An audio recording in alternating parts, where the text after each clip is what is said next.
Hi guys, it's Arifa and I want to continue reading me reading Dork Diary part 8. 7. Yeah. And we're going to continue page 87. Okay, so yeah.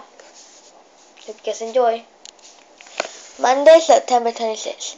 Today we had our math test on calculating volume, and I was really nervous, mainly because I am not that good at math. The last time I got a decent grade in this subject was way back in first grade, and even that I almost got half the problem wrong. It just so happened that I sat across from Andrea Snarkovsky, the smartest girl in the entire first grade. We were taking a test on addition when I kind of accidentally noticed that Andrea's answer to one of the problems was different from mine. So at the last time, I decided to cross out my answer with an X and use the one she had come up with. It was a good thing I did so, because I got an A on the test. My teacher was so pleased with my miraculous improvement on a good day. I usually did D plus 4. She gave me a smiley face gold star, and only geniuses like Andrea Snorkowski earn smiley face gold stars.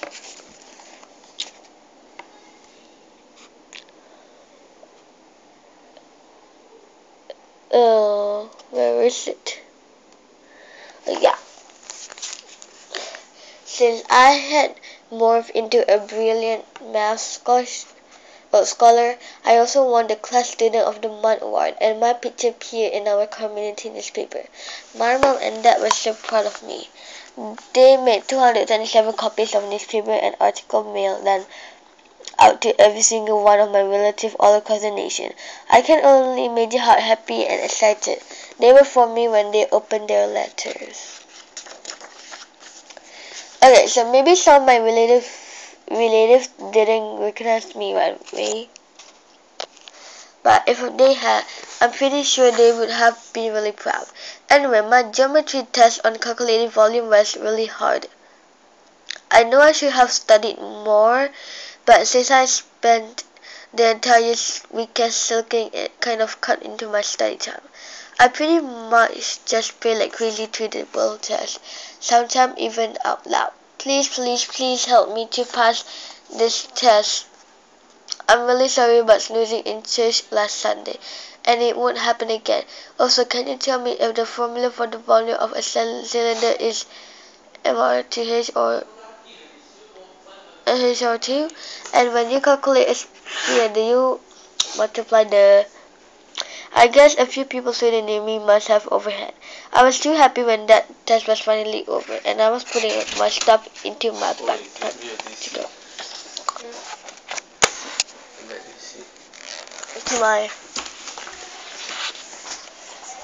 to my next class. I couldn't help noticing Mackenzie eyeballing me all evil like. Then she walked up to Jessica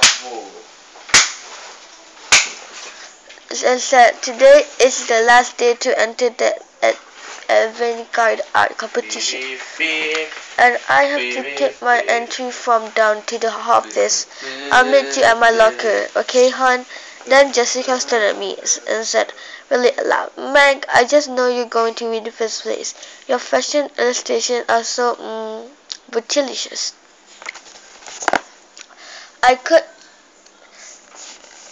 could not believe Jessica said that, because bootylicious is like so yesterday. But the thing that really freaked me out was when Mackenzie smirked at me and was all like, "Nikki, everyone in the entire school knows you're too chicken to enter the art competition because I'm a better artist than you are, so don't bother." Okay, even though Mackenzie didn't actually say those words to me, she definitely looked like she was thinking them. And either way, it was humongous insult to my integrity. Then she flipped her hair and sashays out of the classroom. I just hated when Mackenzie sashays. How dare she talk about the art competition right to my face like that? Especially when it was her fault. I didn't enter to begin with. This whole situation just took me off.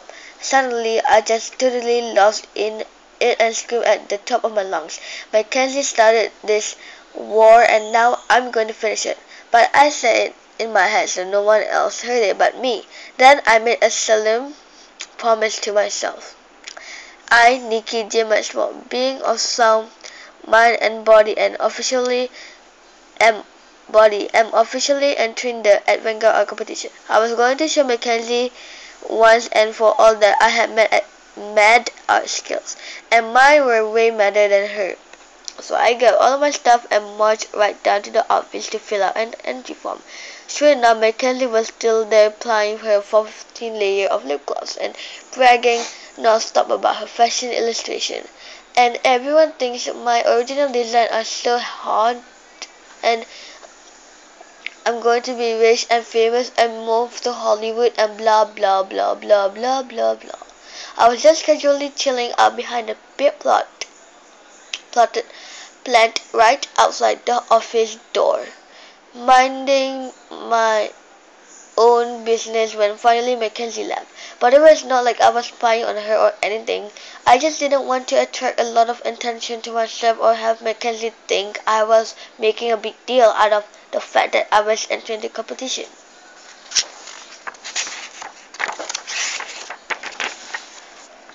Although, to be honest, it was a big deal. It was the most important thing I had ever attempted in my entire 14 years of life here on planet Earth. I rushed into the office and quickly filled out an entry form. As I handed it to the art assistant, I felt a rush of panic, excitement, and nausea all mixed up together, rolling around in my stomach like leftover in garbage disposal.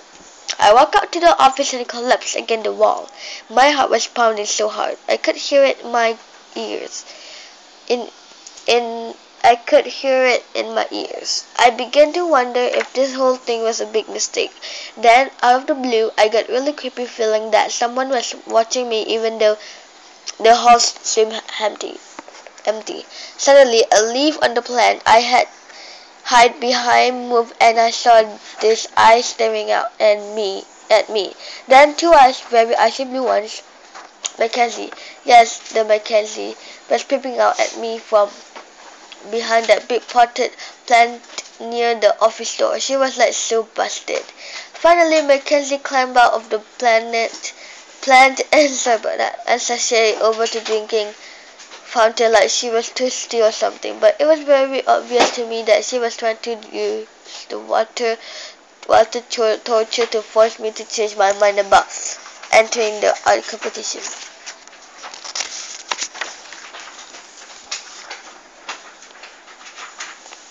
Oops, my bad.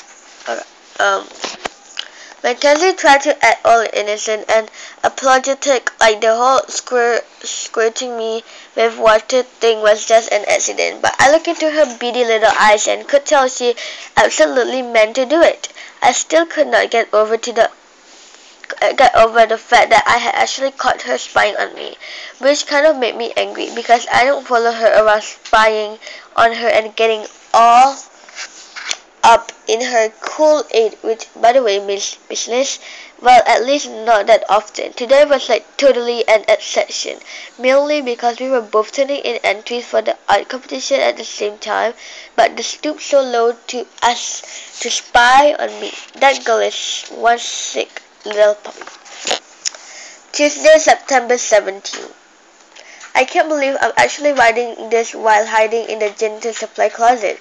I know it's super crunchy in here and smells like... What is this? And oh, wet, mildewy mop, but I didn't know where else to go. I absolutely hate this stupid school. Today at lunch, I was carrying to my tray and trying to get to the table 9, where I was supposed to meet Chloe and Zoe. Things were going pretty good because I had managed to sneak past the jog table without the football player making those embarrassing farting noises with their armpits. But as I was walking past Mackenzie's table, I really wasn't paying attention. She and Jessica must have still been pretty mad at me about the party invitation and the art competition, because this is what happened. Me in the last room trying to get to table what? Just this. Oh, table 9. Yeah. I tripped and suddenly everything started moving in slow motion. My lunch tray went flying up over my head and I heard a very familiar voice shrieking, "No!" Then in horror I realized it was mine. So, I'll be continuing maybe tomorrow after this, page 102. So, for me reading, so we continue me reading Dot Diary part 8. So, this one is me reading Dot Diary 7. So, bye guys.